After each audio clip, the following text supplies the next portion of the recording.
Achraf Hakimi said that last year the atmosphere was crazy and tried to help the PSG go to the final. It was really frustrating. So do you use it for tomorrow's game?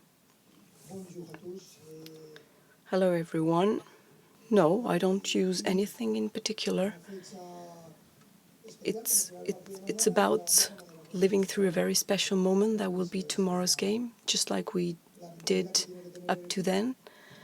And this is what the kind of spirit that is in the team. We're here because we deserved it, because of all we did, it's deserved. And now we have to play. And it's the second leg. We won the first leg, but we have to win the second leg. Hello. Tomorrow, Mikel Arteta will be back to the Parc des Princes. He was a player, now he's a coach. What is your assessment on who Arteta is?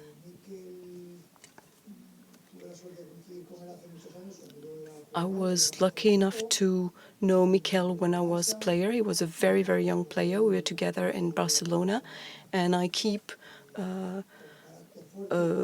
the memory of somebody with a very great character, very great personality. He was a great player and he is now a great coach. And we can see that in Arsenal, that has a very positive growth in terms of team. They have improved a lot in the game. Of course, I wish him the best, but certainly not for tomorrow's game. And I think that it's obvious that it's going to be a very, very hard game, and the tie is not over, and it's going to be difficult tomorrow. Hello. Do you have the feeling that you have built a much better team, a much better collective than last year against Dortmund? I think that we talk about that before the semi-final. It's normal in a process of building a team. The first year generally is not completely perfect. There are still things to observe, and in the second year you grow more in terms of football, but also in terms of confidence and resources. And our objective in years to come is to get even better and to improve this team. And in that sense, I think we are going through a really big evolution, and that's our objective. And we want to continue improve from last year. Would you say that this season the midfield was your best success in terms of the volume of the game and how they recover the ball?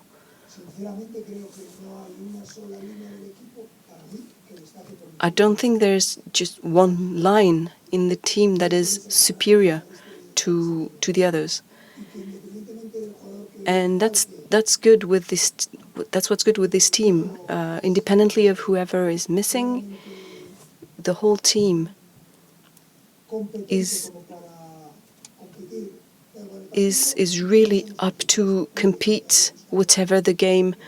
We don't just speculate anything, calculate. We always try to repeat the same gameplay, and be it in the Parc des Princes or away, and that's not easy.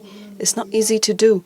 It requires a team with a lot of character, following the principle of games.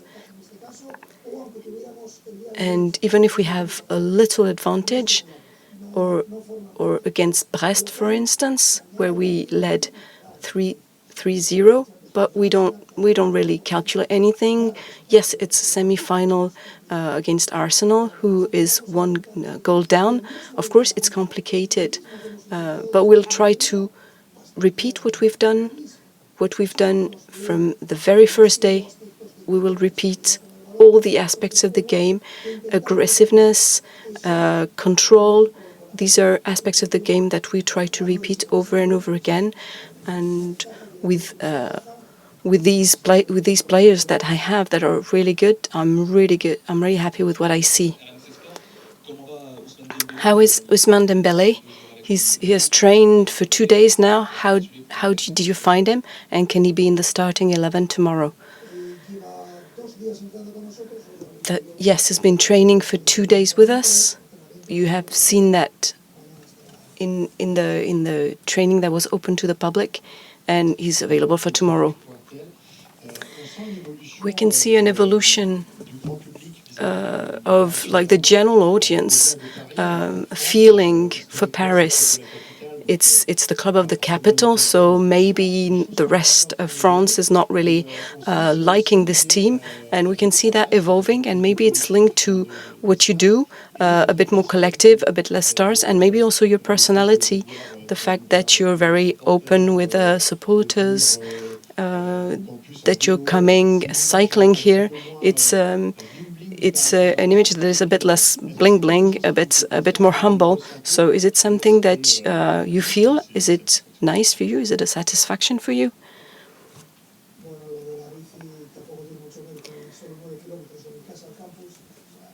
Coming cycling is just 9 kilometers, so well, it's not really it's not really an exploit to do that, but it's just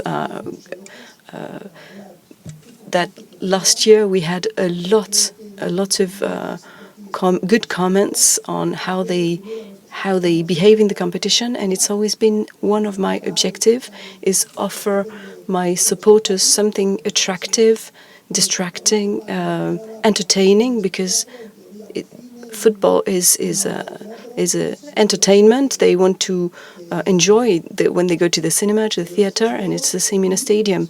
So I think we've managed to do that. We've succeeded. And if people are happy and say good things about us, and if the good comments come also from people that are not just supporters, it's even better. We're happy with that.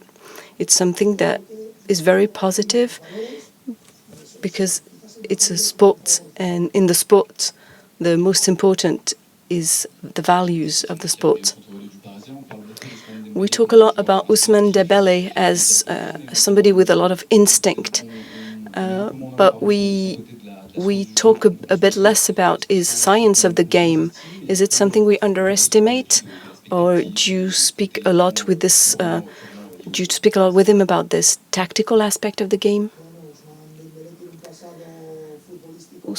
Ousmane Dembélé has a great past footballistically. I think he really learned from many clubs. His experience in Barcelona was very useful, simply because he just worked with players that were great and with a philosophy that is very similar to the one that we have. We talk about a lot of things with him, and especially having to change strategically in terms of the spaces that are open, and so we want to find the players that will create this imbalance and that will pose problems to the opponent. Tonight, there's the other semi-final between Inter and Barcelona. Who is your favorite? And is there one of the team that you would like to meet in the final? I'm already sweating just thinking about the semi-final. So, no, I've just have this objective. We're here for the rest. We'll see what happens. If we're there, it's good. If not, well, we'll wish the best to the others. I have a past that I'm very proud of, and this love I have for Barcelona will never go away. What would be the key to this semi-final, to the second leg against Arsenal? That's a great question because I have no idea. There are plenty of key parts to this. I think that showing the way we can play, being confident in our stadium with the support, with this atmosphere in this type of games, this confidence the supporters gave us, we have to try to give it back in terms of effort, in terms of emotional intelligence. Yes, there will be phases where we suffer, that's clear. Of course, Arsenal didn't get a first result that was positive, so it's going to be tough. It's going to be a pretty equal game. There are things that we can control, and I think we have to try to get the maximum of performance, just like in the first leg, and keep our ideas. You said that when you were in Barcelona, that you just have to get in the dressing room and you just say abracadabra and it would work. So is it the same kind of thing here? Is there an exaggeration of the role of the coach on the team? Of course, all the coaches have an impact on their team. That's obvious, what they want to transmit to the team. During all my career, I've tried to say that I have a very good level of players, of course, and in each club, I'm trying to bring some growth and improvement individually and collectively. I never change the way I manage a team, whether there are stars or not in the team. My work stays the same. We want the best versions of these players, especially collectively. To come back to the keys of this game, do you think that the handling of transitions will be important, because Arsenal will have to play high, so you can maybe use that? Yes, of course, the result will change a little bit the way they play. The first leg and second legs don't look the same, especially when it's not a draw in the first leg. Of course, it's going to change the attitude of the teams. What does it mean? That the game tomorrow can change in terms of tendency. We have to play our game. We will not be kind of speculating beforehand, and we will just use our strength. And if it doesn't happen the way we want, we'll try to compete the best we can and behave the way we have in London. If you think that it's going to be the same as the first leg, it's not going to be. So we're a day before a very, very great game. There were video, I think, preparation, physical preparation. So just one day before the game, what is your attitude? Do you try to motivate a lot your player? Try to take out the pressure from the players? No, I think that it's quite simple. It's simpler than what you say. It's just our daily routine. We just do as usual. We talked about what we could do in terms of attack and defense with Rafael Ball. We talked about what we could do better than in the first game, so that we can see that in the video moments analysis, and then focus on improving things on the pitch. And then we just try to start the game with fluidity. We are there because there was a lot of work beforehand during all season. There's not special or particular to do apart from resting and trying to enjoy your family and trying to enjoy what's happening before the game and during the match, and if possible after the game.